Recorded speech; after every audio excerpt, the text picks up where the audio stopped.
Hello, everyone. Welcome to Monetary Mentors Monetary Monastery. Nailed it. I'm Perfect. Sam. With me today is my brother JP. Say hello to the good people, JP. Hello, good people. I'm excited to be here. We got another new set coming, so let's get right into it. Yeah, so the format for this one, this is our every set comes out, we do a preview of the cards. Today we're going to try a little bit of a different format. We're going to start off with the list of the top 20 cards by pre order price and hit those with a lightning round, overhyped yes or no. Um, because those are ostensibly the cards that most people are in something regarding agreement that are pretty good. So we're not going to spend our time also saying that they're pretty good, but we might surprise you with some of our opinions on whether or not they're overhyped. Hint, most of them are, especially at pre order prices. And then we'll get into our chosen list of cards. You'll see on the screen if you're watching the video. This is everything not in the 20 card sideboard of the video, the display I have up. And we'll go through some of those cards and why we like them and what we like them for.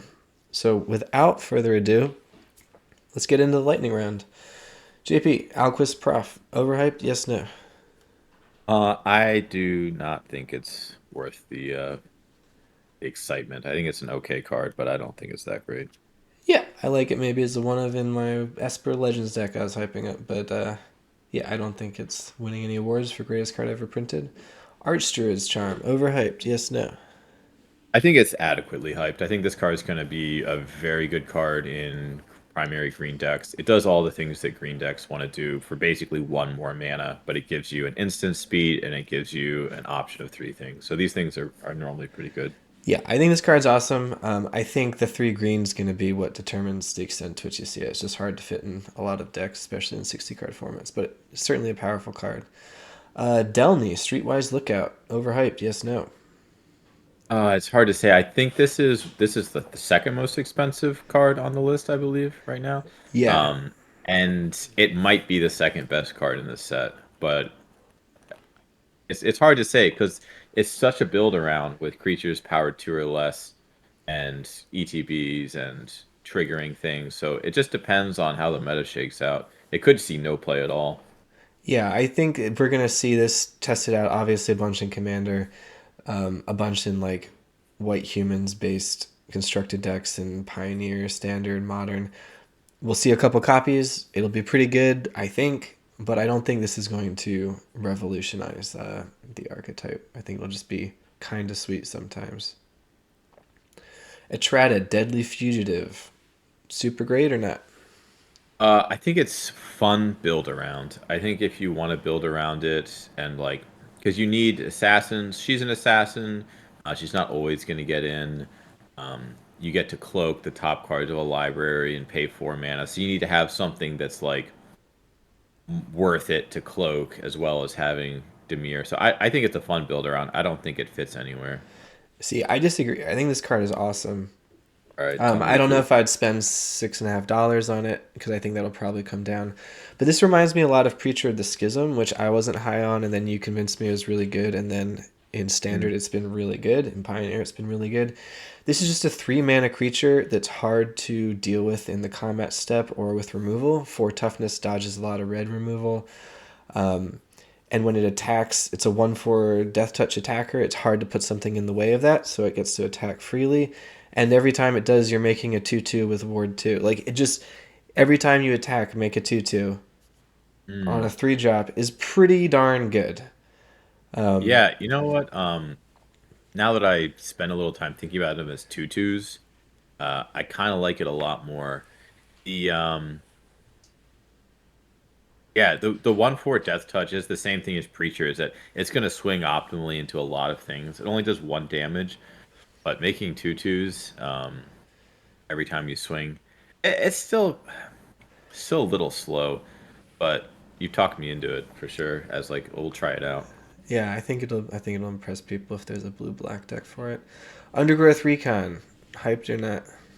I love this card. It might be adequately hyped, but at the beginning of your upkeep, you return a land from your graveyard to the battlefield tap. This is so well. We have so many ways to do self mill. We have so many ways to do like fetch lands to get lands in your graveyard. There's the Capenna lands in standard right now, it will always, you'll just ramp a land, basic land, every single turn with this thing out. If you're using fetch lands, you're going to thin your deck so quickly, you're going to get crazy. You're basically casting 3 mana to ramp once is a standard, like, playable card. It's not optimal, but just getting to do that every single turn. I I love this know. card. I think it's maybe not the best card ever, but just compare it to Crucible of Worlds, where you can play lands from your graveyard. Well, Undergrowth Recon, you will be able to play that and a land from your hand, so you're actually ramping. I just love this card. Yeah, I'm really excited to try this in a Simic Slogurk land destruction deck It's with like disgusting. Field of Ruin and Demolition Field. I am extremely interested in that because the value is just wild. It is a little slow. You do have to build around it, so maybe it won't deliver, but the potential is definitely there. Wojek Investigator. 3 mana, 2/4 Flying Vigilance, Angel Detective, beating your upkeep, investigate once for each opponent who has more cards in hand than you. Overhyped or not? I think this is a great card. I think it plays really well into White's beatdown strategies. Put stuff on the board. There's a lot of cards like that. We'll see some more later where you're committing to the board, but you also have a backup plan. I think clues are very much like that. If it's a creature in ETB, it gives you a clue. If they destroy it, if they drag the game out, not only are you putting pressure on them, drawing out their cards, but you'll be able to keep the gas going on later on.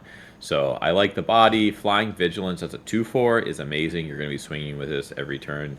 And every time your opponent has more cards than you, you're just going to get, invest a clue token. I love this card. Yeah, I mean this card isn't bad. I don't think it's very good. You investigate every turn. Sometimes on your upkeep, not the turn you play it, you have to invest mana into drawing those cards. It's a fairly anemic 3 mana body when there's usually better stuff to be doing. I'm not super big into this card, but Quick counterpoint. It has 4 toughness. I just want to bring this up. We'll see a lot of 4 toughness. Spoiler alert, the Lightning Helix is in the format now, and that with Virtue of Persistence, getting 4 toughness is so important. And the Giada is still in the format, so we're going hard on those Angels, baby. The more we see, the more we like it. all right, all right. I'll let you play your Angel deck. Tell me how it goes. A card I Hmm. do love. Spoiler alert on our hyped overhyped game. Agris cost Spirit of Justice. I'll let you go first. But spoiler alert, I love this card. What do you think about it? I know you love it, and I like it, but I still don't think it's amazing. I love the double strike. I love the vigilance. Boros just isn't really there right now. You have a Boros tokens list, and I think it's too slow for any other format. And then when it enters the battlefield or attacks, choose up to one target creature. If it's suspected, exile it. Otherwise, suspect it. I love the suspected mechanic. I think it's going to lead to so many really cool like gameplay decisions, especially when you can suspect your own creatures to give it menace. You can suspect an opponent's creature so you can't block.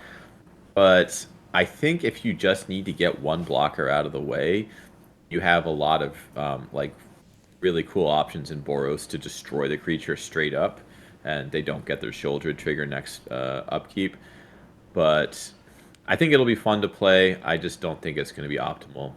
No, this card is amazing. I am pre-ordering 4.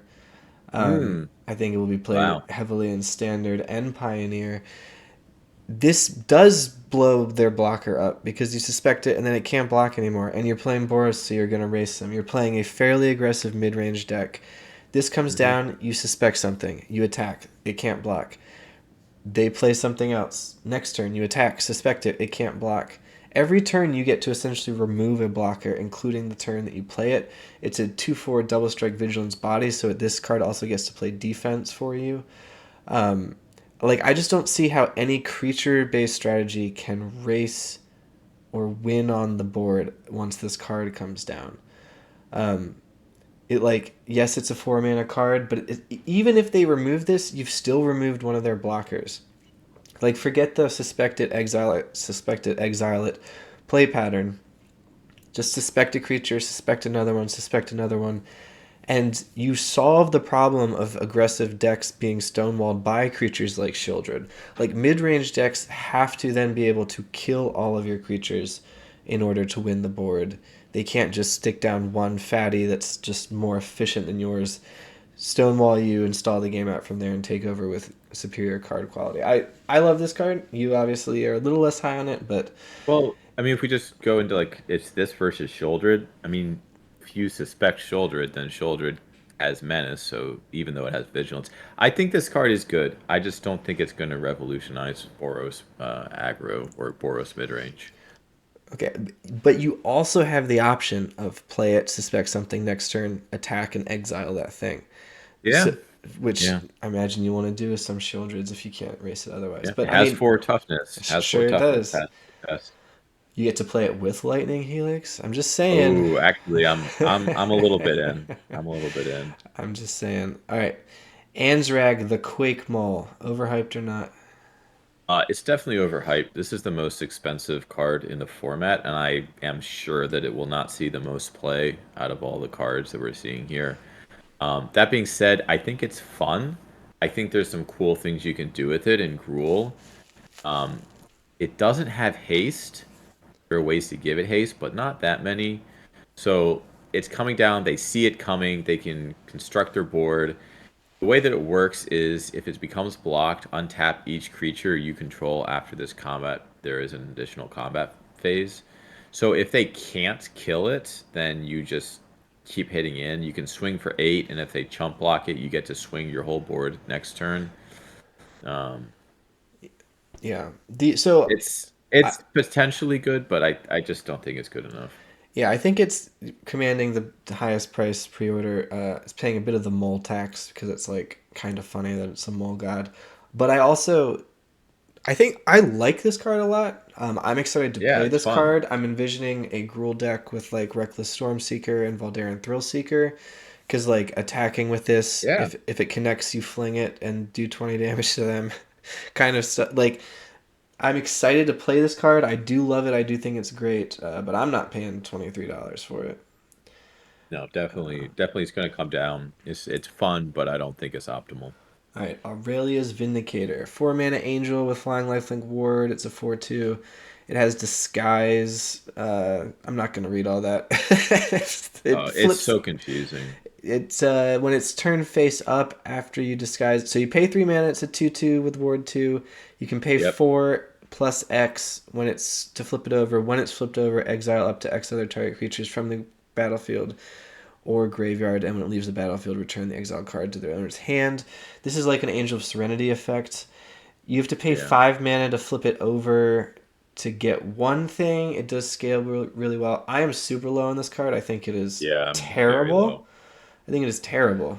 like I think the disguise mode is terrible. Um, it's so inefficient for your removal. However, it is flying lifelink ward 2 as a 4/2 and an angel.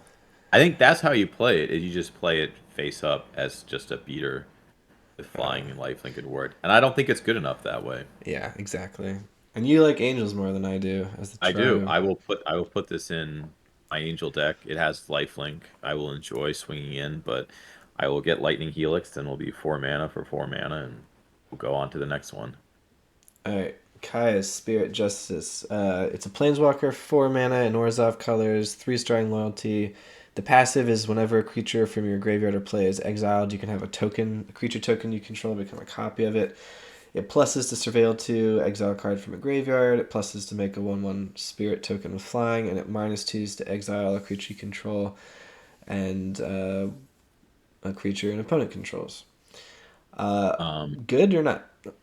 I think it's good. I don't think it's great, but I think it's good, and I love it. There's so many cool things you can do with this card. With like making, there's so many. There's like a fun Orzhov Planeswalker deck list. There's so many fun things to do with this card, and I think it's good. I think it'll be.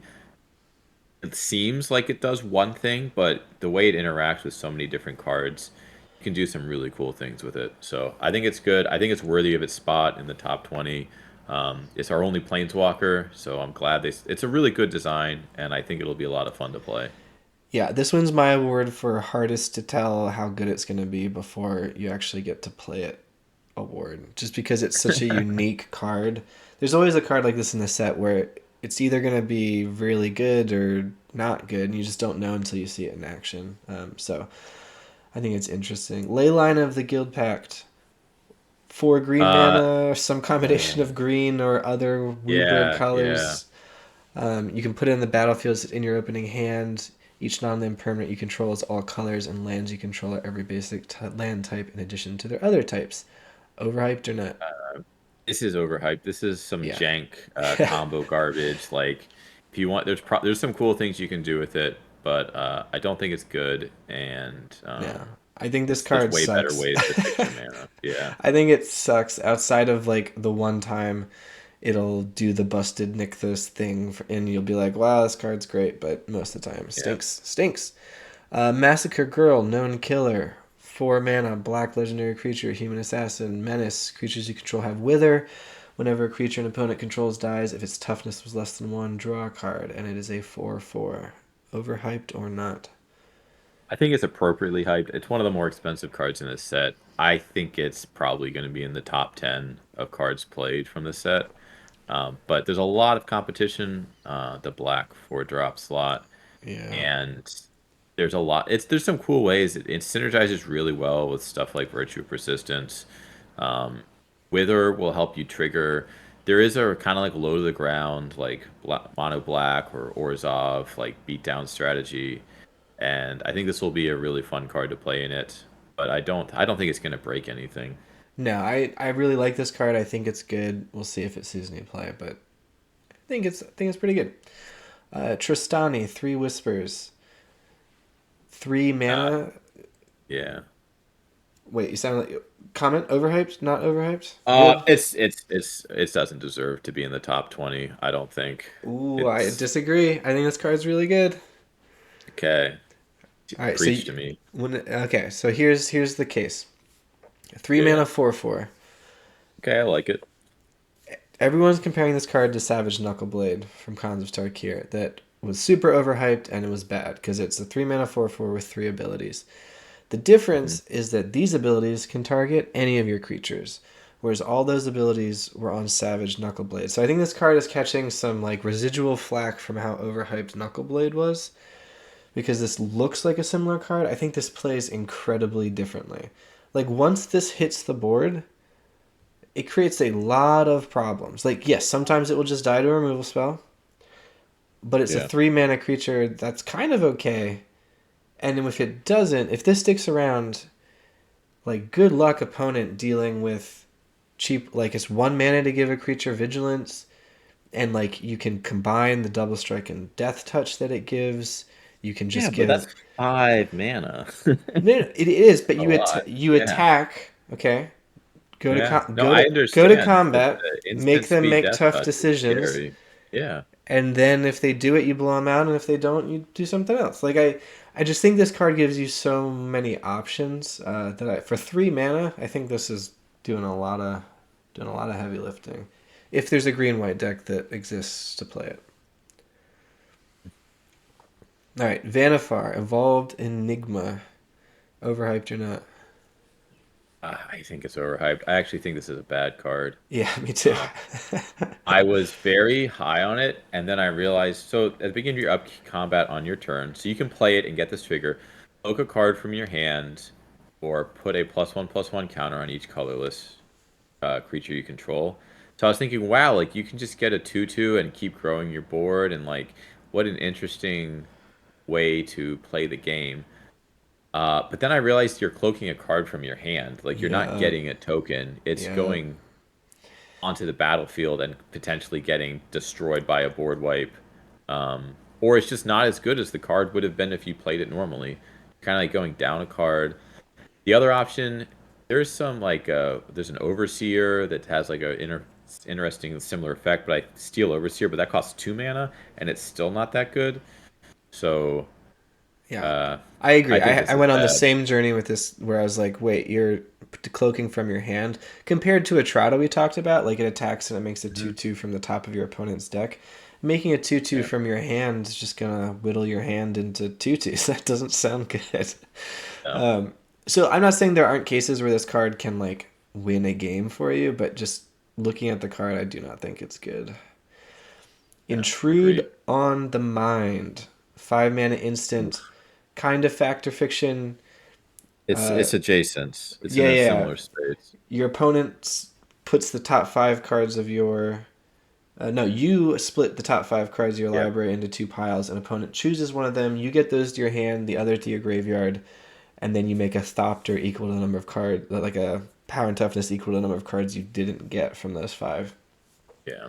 What do you think of It's this card? it's interesting. The downside is that Rory at 5 mana, the board has kind of like become stable. People know what's going on, what cards they don't want to see, what cards they can't let you have. So it's basically like 5 mana, you'll draw either probably 3 cards that you don't really need and make a 2/2 flyer. So maybe there's a Drago strategy, but I think this is not going to be a 4 of. Some people might play around with it, but I don't think this is going to make it in competitive deck lists. I kind of disagree. I like this card a lot. I am Yeah, particularly excited to play it in Pioneer and Explorer Indomitable Creativity decks, which we'll talk about for some other cards, because this makes it a token creature and digs. right. It puts cards in your graveyard that you don't get, so you can leverage them that way. Um, it plays really nicely with Torrential Gearhulk as a card to flashback with that. It Um, does. so I haven't even been that high on Torrential Gearhulk versions of creativity. I've preferred the Atraxa or World Spine Worm versions. But I think this might convert me. Like I might have to order my Magma Opuses and Torrential Gearhawks. Um, because this card I think could take that deck to the next level. And I also it's another card that's kind of hard to see how it'll play out because it'll play out so differently every time based on the state of the game when you Yeah, play it, it's a fun card. the decisions that you make. But I kind of feel like you're gonna have more control over how this goes than it appears because it's an instant. Like if your opponent attacks and you play this in combat, they have to take into account like how big of a Thopter they're giving you the option to get.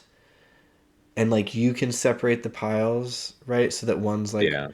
four cards and then like the card you really want. Like do they give you a 4/4 to block their 3/3 and the one card you want? Do they let you draw four at instant speed and make a 1/1 chump block? Like I think you'll just get to kind of if you play this card in an interesting, fun way, and uh, I think it'll give you a lot of options, and you'll be able to make this work out for you in really powerful ways. So I'm like 2% nervous this card is going to be really good, and it's going to be everywhere, and it's going to be super annoying. But I'm mostly excited to play it in Gearhulk Creativity. All right. Niv Mizzet, Guild Pact. This is a bunch of jarbled nonsense. You see the price has already come down since we did this list. Yeah, I made the list on Monday, It's recording Wednesday. Cheap it's card just now. jank. Yeah, I It's we just don't jank. need to talk about it. Incinerator of the Fun commander, maybe. Guilty. Big splashy red dragon mythic. 6 mana, flying trample, 6/6. When it deals combat damage to a player, you may collect evidence. When you do, Incinerator the Guilty deals X damage to each creature and each planeswalker that player controls, where X is the amount of evidence you gathered. Overhyped or not? I think it's a little overhyped. I think this card can do like some insane blowouts where you like play it, they don't have a response, you swing in, you do 6 damage, and then you wipe their entire board. But when you're at that point, there's so many better ways to win the game or wipe their board or any of that. That's not so vulnerable. I agree. I'm Um, putting this in the category of like perfectly reasonable splashy dragon to play in Commander, but there's like 40 of them yeah. to choose from, so take your pick. Hmm. Rakdos, Patron of Chaos. 6 mana, Rakdos Demon, Flying Trample 6/6. At the beginning of your end step, target opponent may sacrifice two non land, non token permanents. If they don't, you draw two cards. Overhyped or not? I mean, this is Consecration Sphinx, Consecrated Sphinx, right? Like it's pretty much 2 cards every turn cycle advantage that you're getting. I think this is the. It's hard to say Rakdos is going to go to 6 mana as their curve topper, but if you stick this thing, like we talked about, it's like one up from Bonehorde Dracusaur. Like it's just that much more advantage that you're getting for one more mana. So if you're in that kind of deck, there is a really cool like Breach the Multiverse Rakdos deck that I think this could play in, but I think it's pretty limited to the archetype that it's in. Yeah, this is pretty powerful, so it could see play. That's kind of my read on it. Um, Mhm. but it depends a lot on the context we find ourselves in. Vein Ripper, 6 mana, black vampire assassin, 6/5 flying ward. Sacrifice a creature. Whenever a creature dies, target opponent loses 2 life, and you gain 2 life. Overhyped or not? It's super overhyped. Yeah. I mean, for 6 mana, give me Rakdos every time.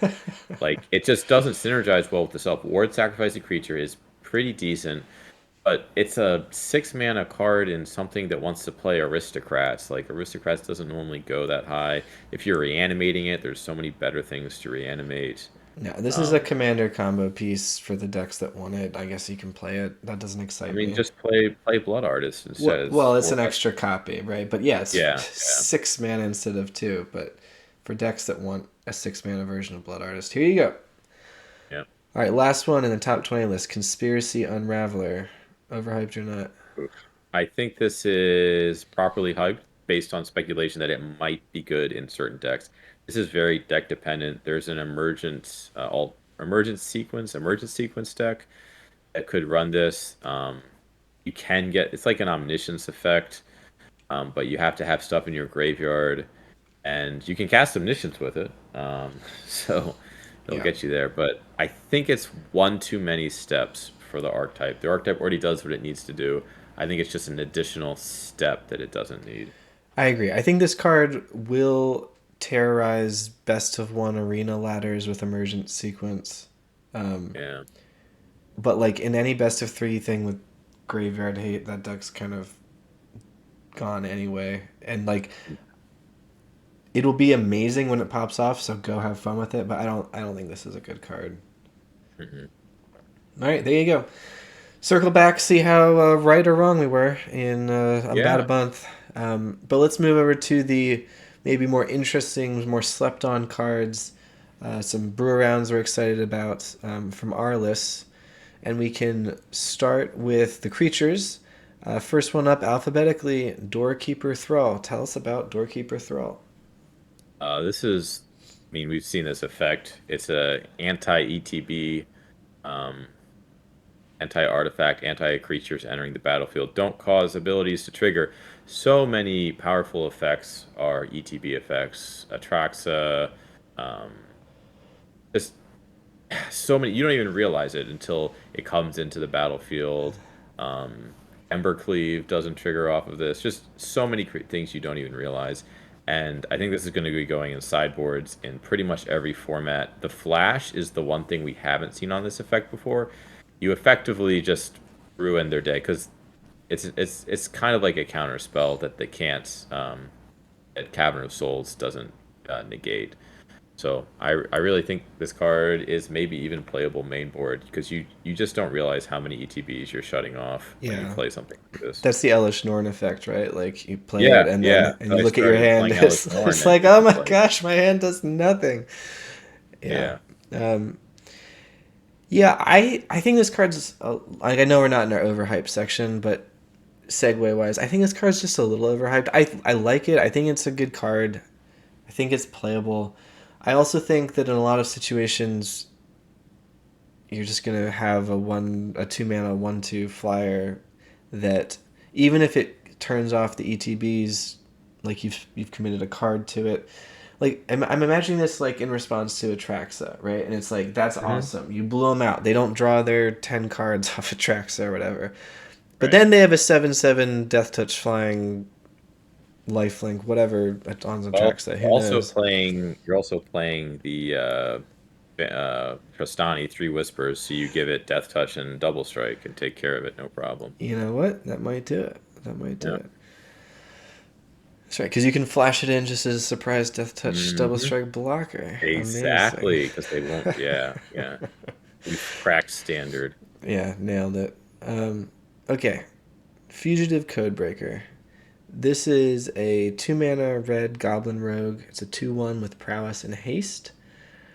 That's most of the card. It also has a lot of Yeah. additional text. Disguise 6 5 and 1 red. This cost is reduced by 1 colorless mana for each instant and sorcery card in your graveyard. When it is turned face up, discard your hand, then draw 3 cards. This just seems like an obvious include in all manner of mono red or is it or Gruul prowess decks. Because that 2-drop creature slot has always been a little weak insofar as none of them have haste when they come in. So I think just as a 2 mana prowess haste creature, I think it's sweet. And then I don't know how often you're going to be disguising it, but if you're empty-handed, this turns into like a 4 mana draw 3 cards prowess creature, which is pretty reasonable. Pretty Yeah, it's reasonable. not too bad. You have to have dumped your hand with all the instants and sorceries, so I like the Yeah. flexibility. I think it needs the disguise thing as an additional like uptick because I don't think just the prowess and haste is enough to carry it. Right, but I think it's almost there on the prowess and haste front, and Yeah, yeah, then no, that it belongs. The prowess and haste means it belongs, but I think just like having a little 4 mana draw 3 once you've dumped your hand is exactly what that deck will need a lot of times. yeah, especially if you're replacing your 2-drop creatures that get counters over time, so they get big Yeah, with the ones that just exactly. have prowess. You're gonna need a little more gas. So I like this card. I like those prowess decks, so I'm sure people will try it out. That brings us to Gleaming Gear Drake, our first uncommon that we're discussing. I think it's a 2 mana. Is it artifact creature Drake? It's a 1/1. Has flying. When it enters the battlefield, investigate. And whenever you sacrifice an artifact, put a +1/+1 counter on Gleaming Gear Drake. So this card, when it first came out, I was super excited because it fell into that camp of cards for me. That's like, well, maybe it can combo with Saheeli Luxier combo. And then I was like, I don't know. Does that count as sacrificing an artifact every time you legend rule Saheeli? And I looked it up and it doesn't. That's not doesn't technically count as sacrificing it. It's just dying. Uh, Um, yeah, so it doesn't actually trigger for that. But I mean, this is still a 2 mana 1/1 flyer that's going to grow over the course of the game that comes with a clue token, which is yeah, just quite a bit of value. You know, you would put in a soul artifact on this, and it's a 5/5 flyer that's going to grow. The treasure tokens play really nicely with this. Clue yeah. tokens Treasure play and really clue nicely. tokens, Blood blood tokens, tokens, like this, so many artifacts. most games that you play this, it's either going to die right away, which you don't super mind because you still get a clue token out of it, or it's going to slowly grow, and maybe even not that slowly grow, into a 2 mana 5/5 flyer, 6/6 flyer, um, which is pretty cool. So I really like this card because I love artifact decks, I love Izzet decks, I love fiddly value things, and this scratches all those itches for me. Yeah, I also like this card. I think even if it's like slightly downgraded Mole Drifter, it has a lot of upside just in terms of how many artifacts. I was thinking about how to fit in a Grixis Oni called Anvil deck. That'd be pretty spicy. Yeah, no doubt. Next card on our list is Coveted Falcon. This is another artifact creature. It's blue, 3 mana, 1 and 2 blue for a 1/4 flying creature. Whenever it attacks, gain control of target permanent you own but don't control. Yeah. That's all it does. Except if you disguise it, pay 2 mana to turn it face up. When it is turned face up, target opponent gains control of any number of target permanents you control. Draw a card for each one they gain control of this way. Okay, I don't think this card is good. I'm just really Good. excited. I'm just really excited to try playing this card in decks where you're giving them like demonic packs and Archfiend of the Drosses, but also the when you disguise it and flip it over, like you may have just some things to give them that aren't that important, and you draw 2 cards, and then you attack and you get one of those things back. I don't think it's an awful card either. Like I think it's a little better than it reads. I certainly don't think it's good, but I think it's a little better just like at the rate that it can accrue you value. than it appears, and the potential for like awesome donate them bad things decks is just super cool. That's a super fun archetype. So I'm excited to play janky decks with it. All right. Okay, next we have Forensic Gadgeteer. Two and a blue, so 3 mana for a creature. It's a 2/3. Whenever you cast an artifact spell, investigate. Activated abilities or artifacts you control cost one less to activate. This effect can't reduce the mana in that cost to less than 1 mana. What do you think of this one? Um, I like it. I think it basically says whenever you cast an artifact spell, you may pay one and draw a card, which in itself would be good. But there's a lot of activated abilities that are on artifacts that it's going to be nice to get one less on it. And then you're just going to get artifact. Whenever you cast an artifact, you get another artifact. So there's so many like value pieces where you just want to stack up as many artifacts as possible. I think if this sticks on the board, then you're going to just have way too many artifacts. Yeah, I think this is one of the two best commander cards in the set. Okay. I have one more on the list to talk about that I think is just like a sleeper all star. But like, what blue artifact deck doesn't want to play this? It's like that's like a big chunk. It doesn't have to Yeah. be mono blue. Like is it Grixis, whatever. Any commander deck that it plays blue and has artifacts is going to want this because you're going to care about getting those extra rectangles that count as artifacts for your total artifact count whenever you cast an artifact spell. You're going to care about the pay one to draw a card anytime you cast an artifact spell that you can cash in whenever you want. It doesn't like you can Yeah. leave It's mana really, yeah, it's open. better on that. Like this like what? Like this is a 3 mana card. Whenever you cast an artifact spell, investigate, and you can crack your clues for 1 mana. And all your additional other activated abilities cost one less on all the artifacts you'll have floating around. I think this card is like I am not currently looking to spec on Magic cards, but if I did, this would probably be it. This feels like the oh my gosh, this is a blue staple in Commander. Everyone needs it. Now it's $8 card from the set, but I digress. It seems really good to me in Commander. Yeah, it's definitely going to be good. We'll see what the price does. I feel like this will come back down, and then maybe after like 3 or 4 weeks, it'll go back up. So just keep an eye on it. All right, moving on to Steam Core Scholar. Tell us about Steam Core Scholar. I am at my heart a Azorius Flyers player. So this is a 3 mana 2/2 Flying Vigilance. ETB, draw 2 cards, then discard 2 cards unless you discard an instant or sorcery card or a creature with flying.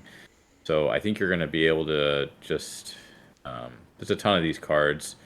Uh, Draw 2, discard 1 when you play it, but you're paying an extra mana in order to get a 2/2 with flying and vigilance.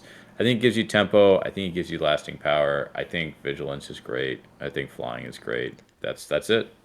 Yeah, so I really like this card specifically with another card that isn't on our list here, but it's Proph's Eidetic Memory. It's a Yeah, 2 mana enchantment that draws a card, and then whenever you draw a card and then go to combat, you put a +1/+1 counter for each card you've drawn this turn after your first one on a creature. So just curving that into this is bananas, uh, yeah, because then this is a 3 mana 4/4 flying vigilance. So yeah, I do think it's neat. I'm sure there's a cool deck. I'm not sure I'm convinced on its just overall rate, but I do think it's a sweet card. for sure. I like props because it's an enchantment for 2 mana that when it enters the battlefield, it draws you a card. I just wish it would also draw you a card every time you cast a 1 mana exile any card spell as well. It's a Beanstalk reference. Well, yeah, the Beanstalk comp did make me excited about that card until I was like, wait, one of these sticks around and gets you +1/+1 counters, and the other It's one draws you a jillion cards. So, yeah, uh, yeah, yeah. all right, now we have Teysa, Opulent Oligarch. Tell us about Teysa. I love this card. It's a 3 mana, 2/3 with Death Touch in Orzhov. At the beginning of your end step, investigate for each opponent who lost life this turn. Whenever a clue you control is put into a graveyard from the battlefield, create a 1/1 white and black spirit creature token with flying. This ability triggers only once each turn. Really, really like this card. Really like it in Gix. Really like it in Braids. Really like it in playing a lot of little creatures that are going to ping in for damage, grind out value, decrease what your opponents can do. Just keep chipping away and just no, just really like this card. Like the deck that I'm going to build around it. Nice. Yeah, I'm not unconvinced. I'm not convinced, but it does do a lot for 3 mana, which is always a nice spot to Oh be yeah. in. Um, okay, next we have Aurelia, the Law Above. Sell me on Aurelia, the Law Above. It's just the best card ever printed. You can see the price has gone up a little bit. 5 mana, flying haste creatures for 5 mana, 4/4 flying haste creatures are something that they put in a lot of sets, and they always seem to perform better than expected. This one has even more upside. It has vigilance, and it has some text to let you draw cards. Whenever you attack with a player, even your opponent attacks with 3 or more creatures, you draw a card. Whenever a player attacks with 5 or more creatures, Aurelia, the Law Above, deals 3 damage to each of your opponents, and you gain 3 life. So going to be an awesome curve topper for an aggro strategy. Think all those cool angels we talked about. I mean, just imagine you go Giada into Wojak Investigator, into even our absolutely terrible, Aurelia's whatever our Vindicator. 4 mana. Yeah, Yeah, yeah. yeah, And yeah. then put this guy down, you swing with 4 creatures, you draw a card, you kill some people. This is what it's all about. I think this is a really good card. Yeah, I feel like you kind of have to ignore that 5 creature clause. I mean, it Not- might win you some games, but it's not why you play it. like it's gonna come up rarely, and it's not that strong of an effect. But yeah, 5 mana, Flying Vigilance Haste. Whenever a player attacks with 3 or more creatures, you draw a card. I do kind of like that. Um, I do kind of like that. No, again, I'm putting this in the taste of bucket of like I'm not wholly convinced, but I wouldn't be surprised if this was pretty good because like you said, I feel like these 4/4s with haste and flying for 5 mana do when it, like another effect stapled on do tend to Yeah, yeah. be pretty good. Okay, Hmm. out of the creatures, let's talk about Torch the Witness. What does Torch the Witness do? This is an X red sorcery. When it deals twice of X damage to target creature, if excess damage was dealt to that creature this way, investigate. Uh, Love this card. It can scale up to remove stuff. It can also be pay 1 and a red to deal 2 damage to a creature and make a clue token if they kill it. Think of all those bats that are flying around, the little 1/1 bats. It would be amazing to on turn 2 just respond, kill that, make a clue, get your card back. Um, I think it scales well. I think you're going to get excess damage fairly often. I think that really gonna enjoy playing this as a removal creature removal in like larger decks that are running red. Yeah, this almost made my list of submitted cards. Ultimately, what got it for me was A, its sorcery speed, Yeah, sorcery speed hurts. and B, like you were talking about with Aurelia, those 5 mana flying haste creatures tend to Hmm. like be pretty good. I don't remember the last time we saw a good like X based red removal spell. They print them a lot, and I this one is generous in giving you a clue and dealing twice X damage, but I just haven't been impressed by one of these cards in a really long time. I think this one's coming in. I'm definitely going to be putting it in some decks. Got some ideas. Nice. All right, break out. It's a Gruul sorcery, 1 red, 1 green. Look at the top 6 cards of your library. You may reveal a creature card from among them. If that card is mana value 2 or less, you may put it on the battlefield and it gains haste. If you didn't put it on the battlefield, you may put it in your hand, put the rest on the bottom in any order. What are you gonna do with this one? How are you gonna break magic?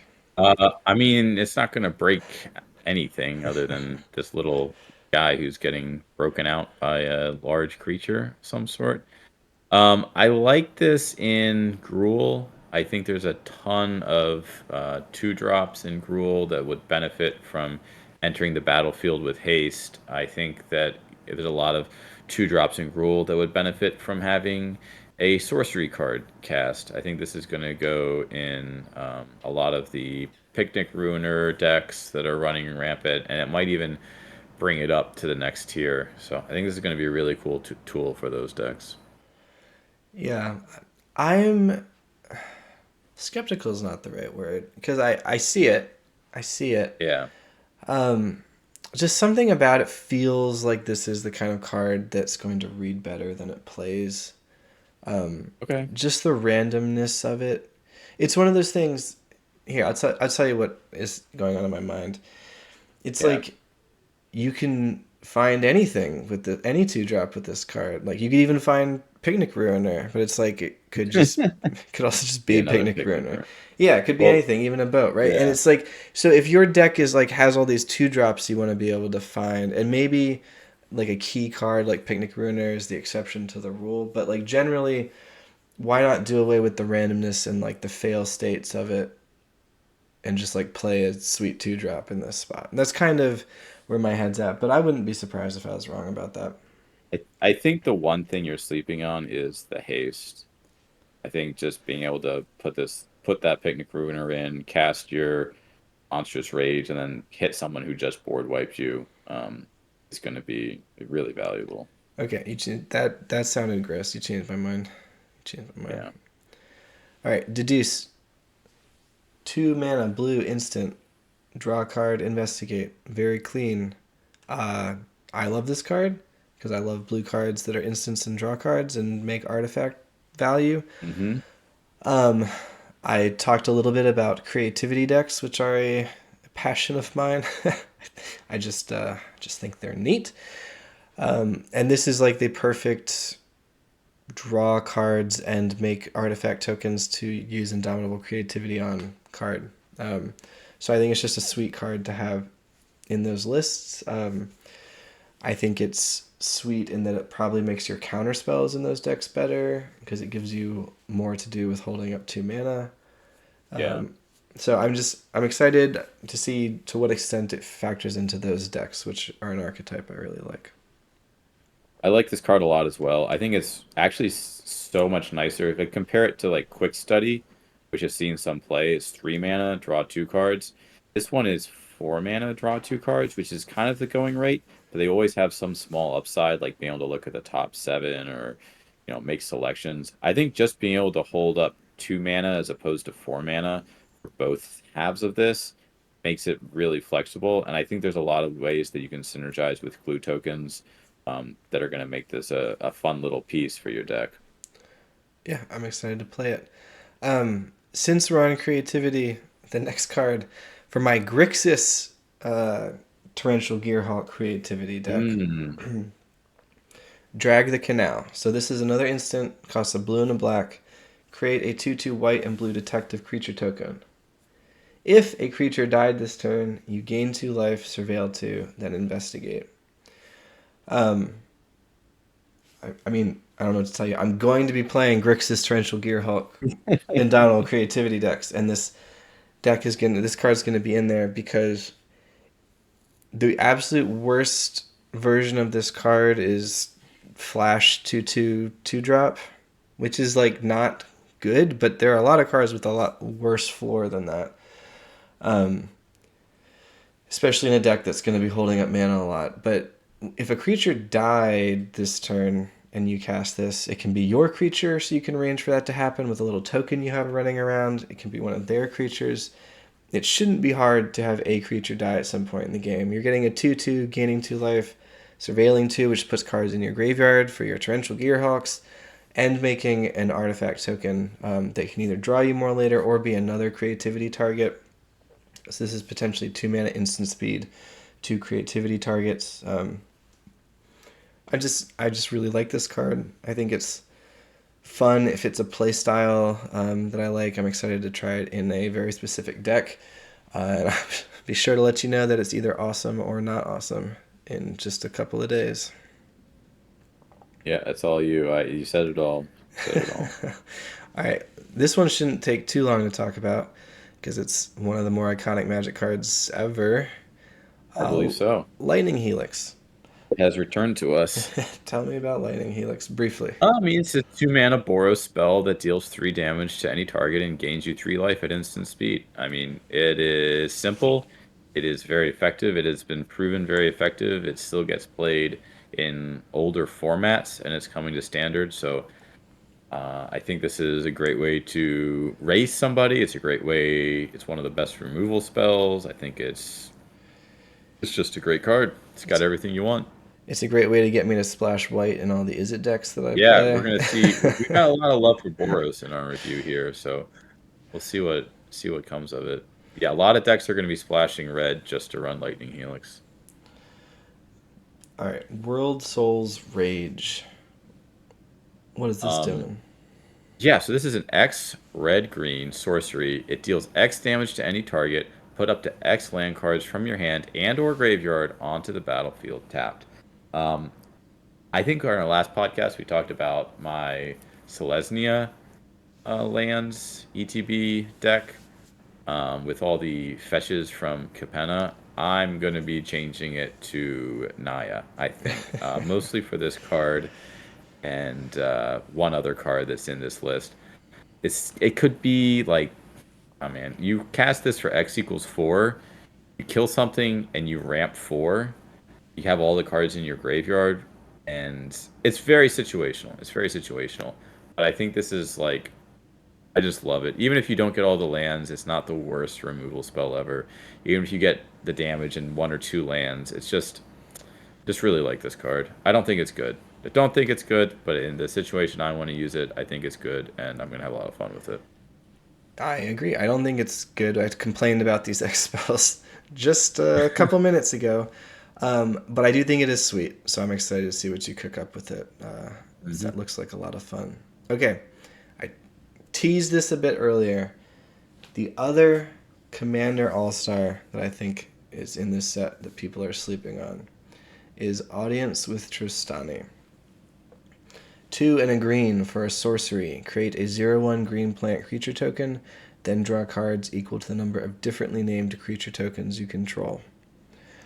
Um, so I guess I don't play like the most Commander, but just remind me, is drawing cards something people like doing in Commander? No, no, people do not draw No? No, cards okay. in that format. So next card. Look, we talked about the floor on some of the other cards. Absolute worst case Mhm. scenario, this is a 3 mana cycle your tri land type play to draw a card that makes you a plant creature token. If you're Yeah. playing any kind of creature token deck, uh, Oh yeah, this that's awesome. this is it gets you a body. It only costs 3 mana, and like this is going to be drawing you what, two, three, four, 5 cards. Like I think harmonize, five's I think five's a little high, but yeah. yeah, 3 to 4 cards and a body for 3 mana. Like I don't know. I think that's wild. I If you're like this. playing, I like this card as well, but I have a few small pushbacks. It has to be creature tokens, so all of your clues and treasures just sitting around aren't going to help it. And it sure. has to be differently named, so you can have like 3 different elf tokens. As long as they're elf, then they just count as one. So you have to be kind of like splashing into different tokens to really creature tokens specifically. I think if Yeah, you get 3 cards, you're going to be feeling pretty good about it. Just having 2 other non-plant tokens. So I like this card. I just would pump the brakes a little bit. well, I think this is good at 2 cards, right? Like 3 mana, draw two, and make a body is good. It's decent. It's decent. It's definitely At decent. 3 cards, it's a one cheaper harmonize Yeah. that I gets think you a I think if you body. can get a deck where you're reliably making 2 different token types, like think they just made the Naya cats and dogs, right? You know that you're going to be having a cat token and a dog token, and you play this and you 3 mana draw 3, create another token. I think you're going to be very happy. So if your commander makes a specific type of token, or you have like more synergies just to make a variety of tokens, I think this is going to be a very happy thing to play. Yeah, so many things make tokens these days. Different, they're Yeah, just yeah. it's just a ton. Like honestly, my biggest knock on this card is if you build a deck with like 19 different creature token types in it, like have fun keeping track of that on a board. Like it's all right. Yeah. Treacherous Greed. Tell me about Treacherous Greed.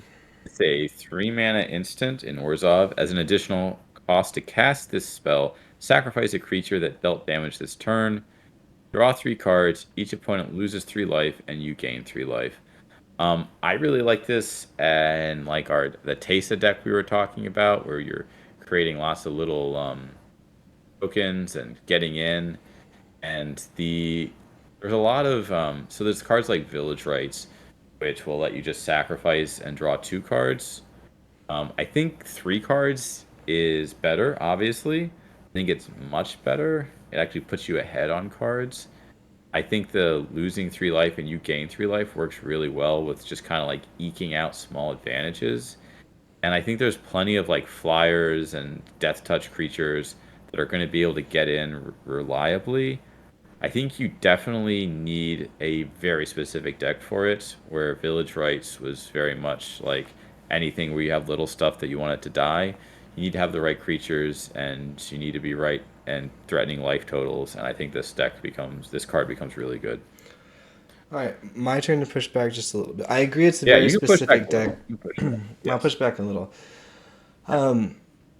Because the creature has to survive dealing damage to be sacrificed, right? So that either means that you like very specifically need it to be a spell you cast on your turn because you attack like a creature connects and then you sacrifice it. Yeah, yeah. So it's at that point almost functioning at sorcery speed, which makes it less good. Or you need to be sacrificing a creature that's going to survive blocking for you, which is probably a good creature. So I think in execution, like yes, when you have the 1/1 flying token that attacks and pings them, and then you stick this on them, that's like great, congratulations, that's pretty cool. But like outside of that specific thing where you don't mind spending 3 mana on your turn to do that, I think this card is likely to be tough to line up how you want. And There's definitely a lot of pitfalls for it that make it not as good as something like Village Rites. But I think like if you are getting in with your 1/1 flyers, then this is the card you really want to have to just absolutely take over the game. yeah, well, we talked about sorry, so I was going to push back a little bit. Here's a bunch of pushback. We talked about Okay, yeah, yeah. floors of some cards, like Drag the Oh, this Canal is is. terrible. This card Terrible. does nothing. It just This literally has could no sit in your text on hand it. the entire it could sit in your hand the entire game and you could not get a single chance to play it And for sure. unfortunately, I think like this type of card is really good when you're like trying to grind out value against control decks, right? Hmm. Yeah. Chip away at their life total, go up on cards. But that's the kind of matchup where it feels like you're most likely to have your board wiped and then not be able to deal damage with the creature. So I will not be testing this, but I'm eager to hear how your testing goes. All right, I'll be building a Murex control deck, and this will be my card advantage. All right, tell me how it goes. All Yeah. right, ill-timed explosion. What do you got for ill-timed explosion? I love this card. I think a lot of the times, oh, this is a 4 mana sorcery. It says draw 2 cards, and you may discard 2 cards. If you do, ill-timed explosion deals X damage to each creature, where X is the greatest mana value among cards discarded this way. I've seen a lot of people not believing in this card, and I'm here to preach the truth before it arrives. This is an amazing card. It gives a board wipe to Is It. It is a 4 mana draw 2 at worst case scenario, and it is made for Grixis Atraxa, which is already a fringe tier 1 deck. Um, that deck has a lot of issues with board wipes, dealing with lots of creatures. And what would be better than 4 mana, wipe the board, um, filter your hand, get the right things, put Atraxa in the graveyard, and I mean it's all great. Even if you just consider it as like a wrath, you're just playing this as a wrath in a deck that doesn't have access to white. You're playing 4 mana. for draw two, discard two, which is going to be beneficial to you, and then you discard what? Something that costs five, and you destroy pretty much everything on the board. And there's also upside of they don't have creatures. This is a control matchup. Well, four mana, draw two, get a little bit of card advantage, start grinding it out. And then you draw the cards first and then choose what to discard. You have to discard two. But you can discard something of a certain mana value and save some of your creatures on your board, save your Atraxa, save your higher toughness creatures, and get rid of everything they have. So I really like this card. What do you think? I also really like this card. Believe it or not, I was thinking about. I haven't mentioned these yet. These like indomitable creativity decks. Oh, oh, okay. But there's and I'm trying to put like all instants in there because Hmm. Gearhulk can only flashback instants. But this card might be so good because it puts cards in your graveyard, like you said. Yeah. I think the thing you mentioned about it being a main deckable board wipe that can also just be I'm playing against control and have nothing to wipe, pay 4 mana, draw two cards because you don't Yeah. have to discard, is like what really gets me excited about it. Hmm. As well as it not having a lot of competition. Like even going back to older formats, there aren't a lot of good 4 mana board wipes outside of Supreme Verdict. Yeah. So if I you're mean, not just think about it. Think about it in standard. They're printing this. The standard philosophy is four mana board wipe has a downside, like the opponent gets to draw a card or create a clue. Five mana has a little upside, like making an exile and giving you an incubator token. This is four mana with an upside of having a filter. The downside is that if you're playing this card, you have some 5 and 6 mana stuff in your hand that you can get rid of. So I right. I just think this is great.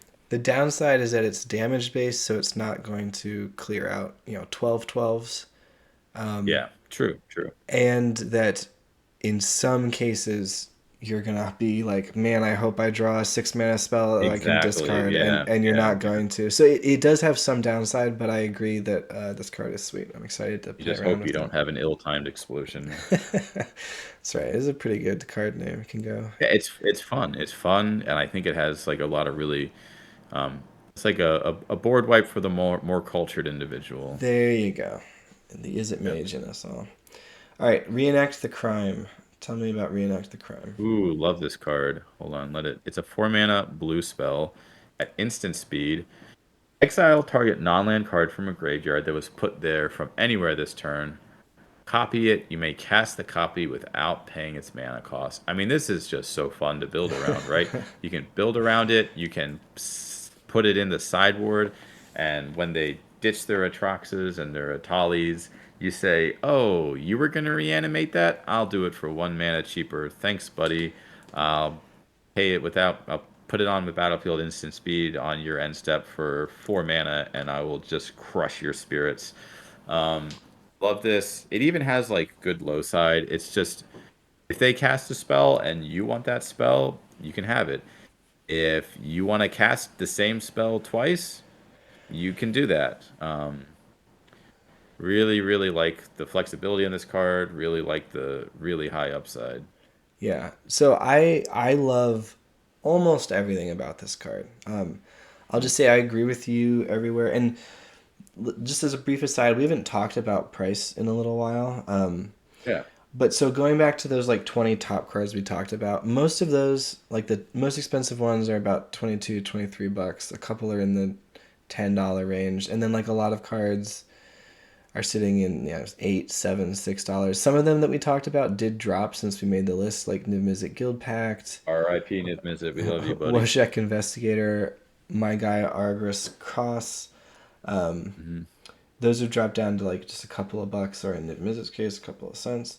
Um, and then the cards that we've talked about from the not list, like Aurelia is a $5 or $6 card, and Reenact the Crime is like a $5 card. So they are the like more expensive ones that have been kind of getting some attention in their own right. And I just think this one's so justified because like I agree with everything you said. It's just like such a sweet card. But I just wanted to add that I appreciate the mana value of this card. Kind of like Archdruid's Charm as well. I personally believe, getting on my soapbox, that like Wizards needs to put more really color intensive cards into Magic.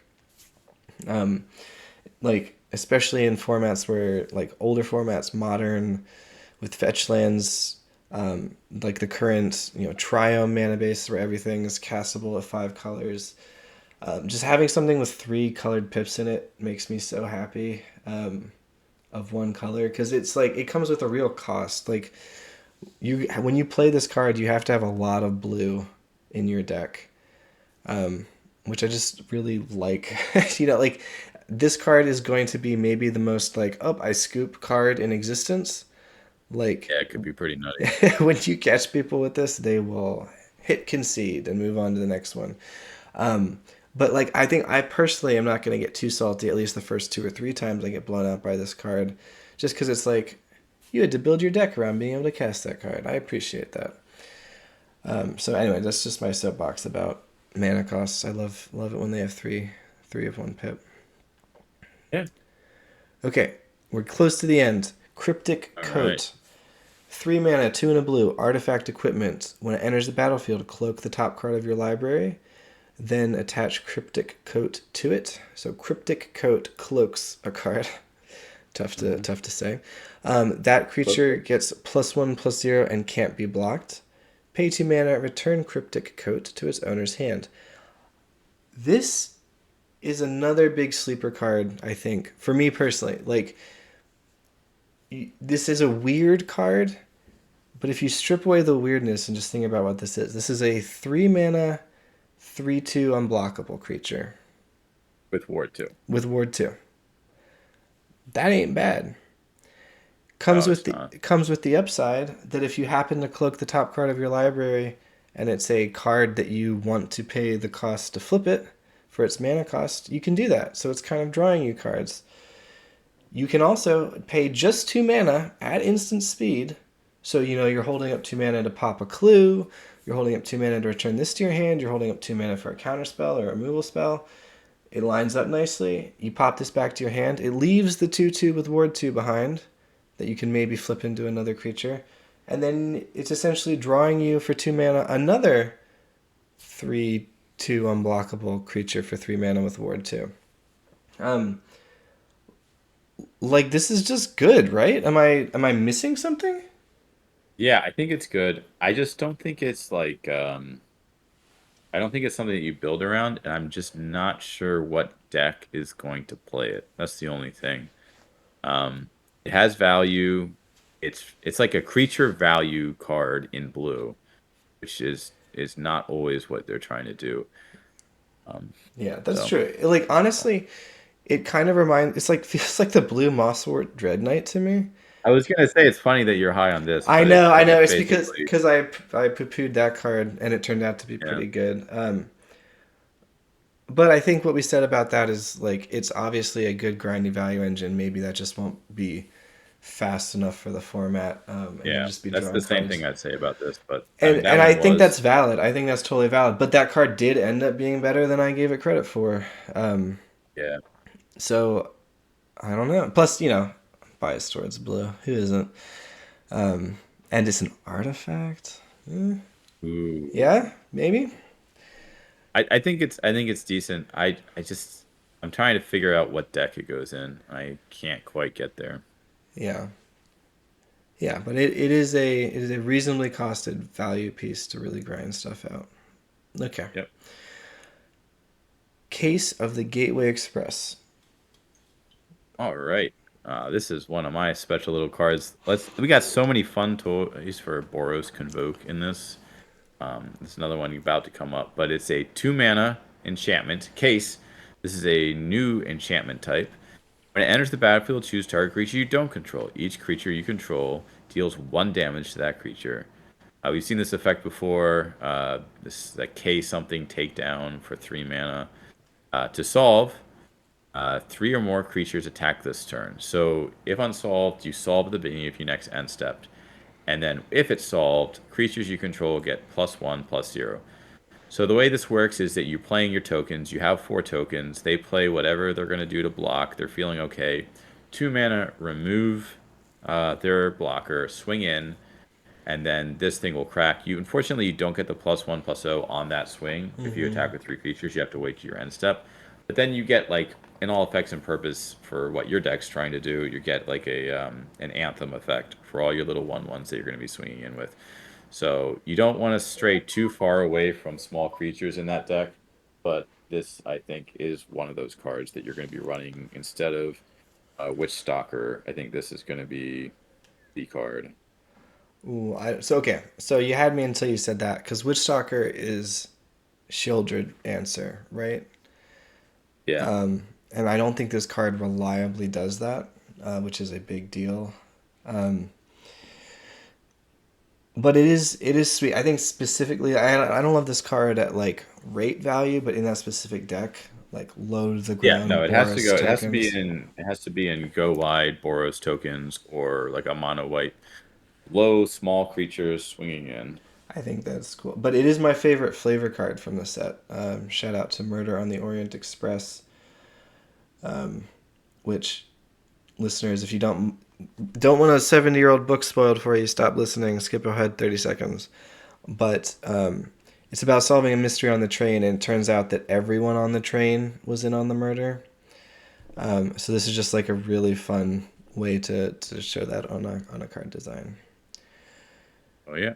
Okay, Expedited Inheritance. Enchantment, 2 red mana. Whenever a creature is dealt damage, its controller may exile that many cards from the top of their library. They may play those cards until the end of their next turn. This. Okay, I'm sorry. I gave Kaya the hardest to evaluate without actually playing it award.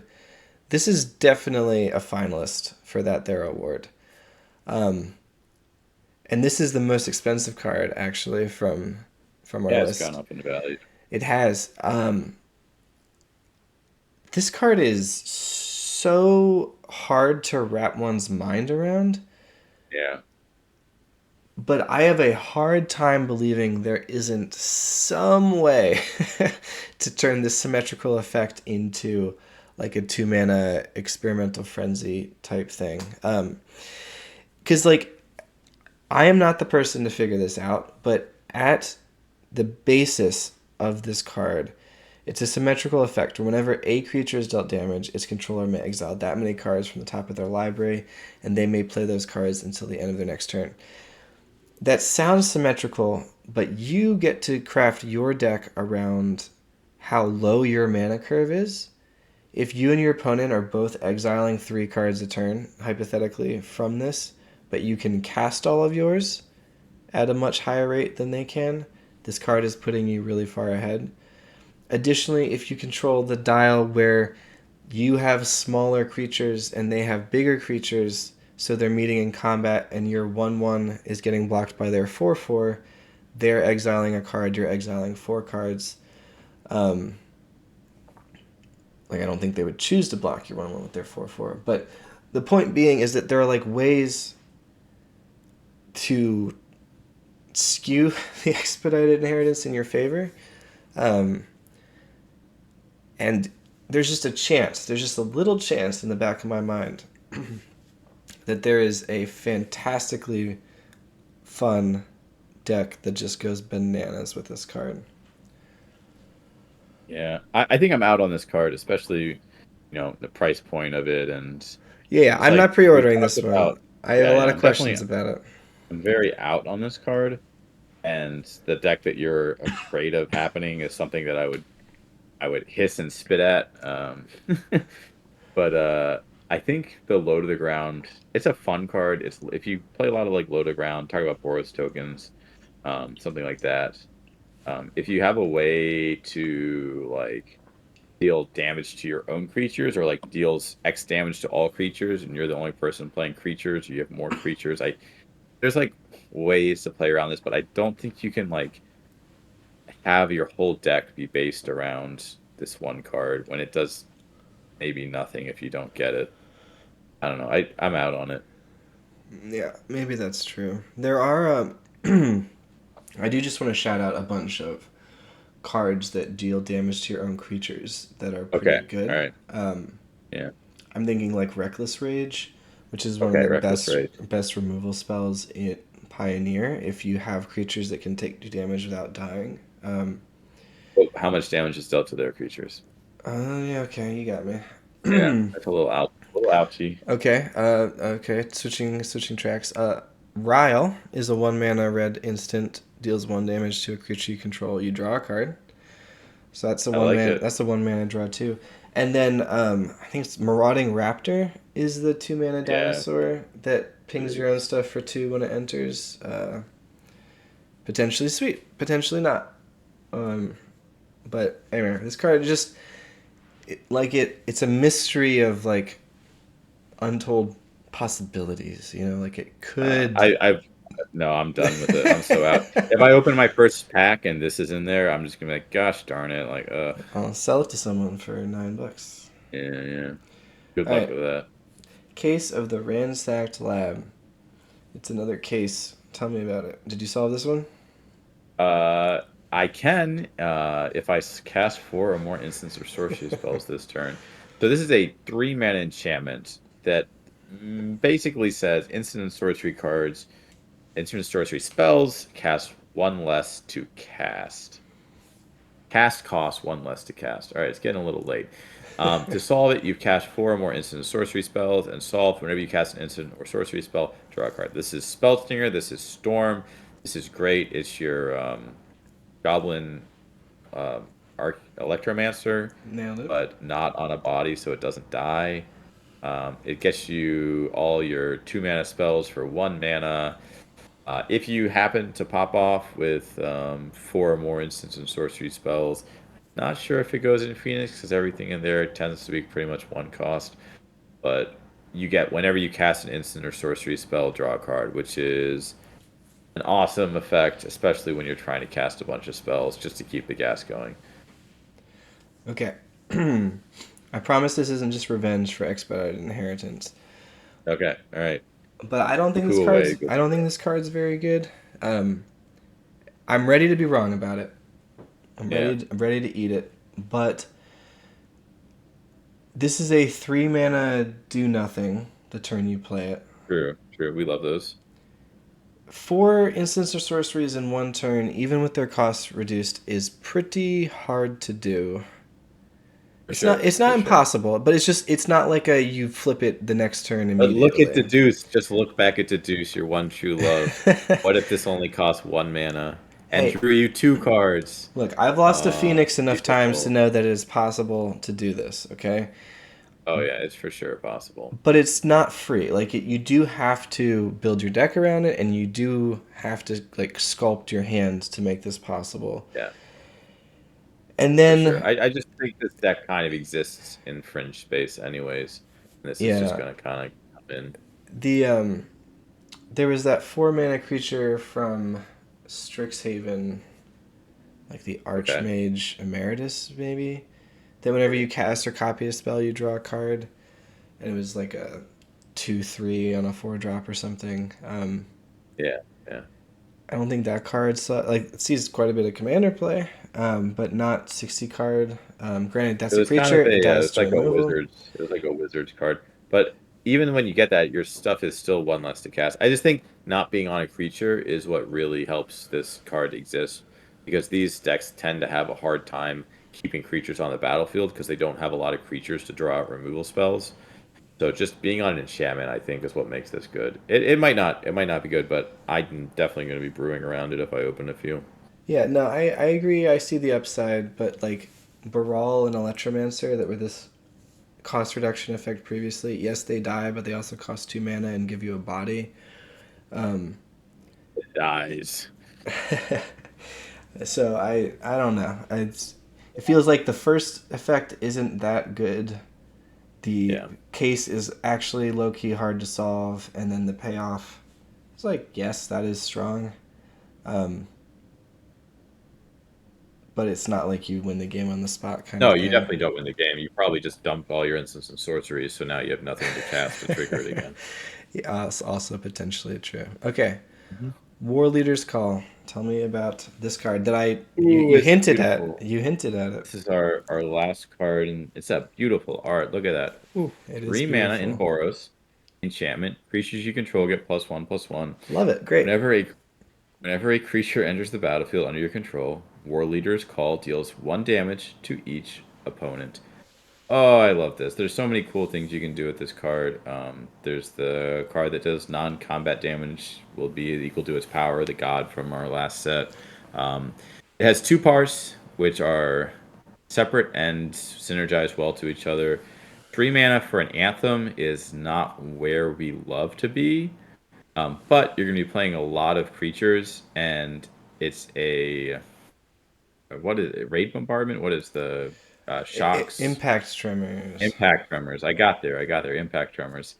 So that sees a lot of play. This is 1 more mana, and it'll be standard legal, and it gives a +1/+1 to each of your creatures. Like, imagine you are paying the. I am struggling with card names right now. 1 red mana, sacrifice a artifact, make 3 1/1s. Gleeful Demolition. Lethal Demolition, yep, in Boros. What if that card was, instead of 3 1/1s for 1 mana, it was 3 2/2s for 1 mana and deal 3 damage to your opponent? Just like so many ways you're putting a ton of tokens onto the battlefield and just getting there. It has reach, it'll contest the board. Very fun, worthy of a non-creature slot, I think. Yeah, it's hard to imagine a standard set rare. I mean, not hard to imagine. Most standard set rares don't command a price above $5. So I would expect this to maybe go down a little bit from the $5 mark it's sitting at. But I have no doubts that this card is really good in the decks that want it. Like, Impact. It's very obvious that Impact Tremors is like a 2 mana card that you probably don't. Is probably not good enough. You would definitely play like a 2 mana Anthem. And this is one. It's like that's 4 mana value across those 2 cards put into 1 card for less mana. It's like this card just, yeah, it's in your aggressive deck. The problem with Anthems and like the Impact Tremor effect is you can have them at the wrong time of the game, right? Like if you play all your creatures and then you draw Impact Tremors, it's like, well, this does literally nothing. Yeah. If you have just Anthems to start the game, you slap them down, but they're not giving you that value back.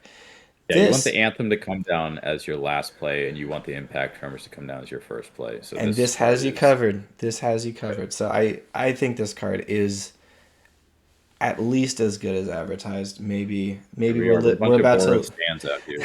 We're big Boros set. Big set for Boros. Maybe we're about to live in an all Boros world. I feel like I heard that WotC said they were gonna juice Boros in this set. I'm feeling a little juiced here.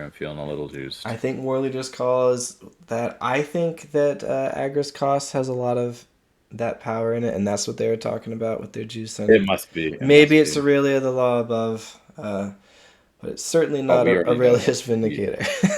I'm going to agree on that. Yeah, for sure. Getting Lightning Helix. I don't know. Yeah, Big Boros time. So that does it. That was a long one, but we talked about a bunch of sweet cards, and I cannot wait to start playing this set.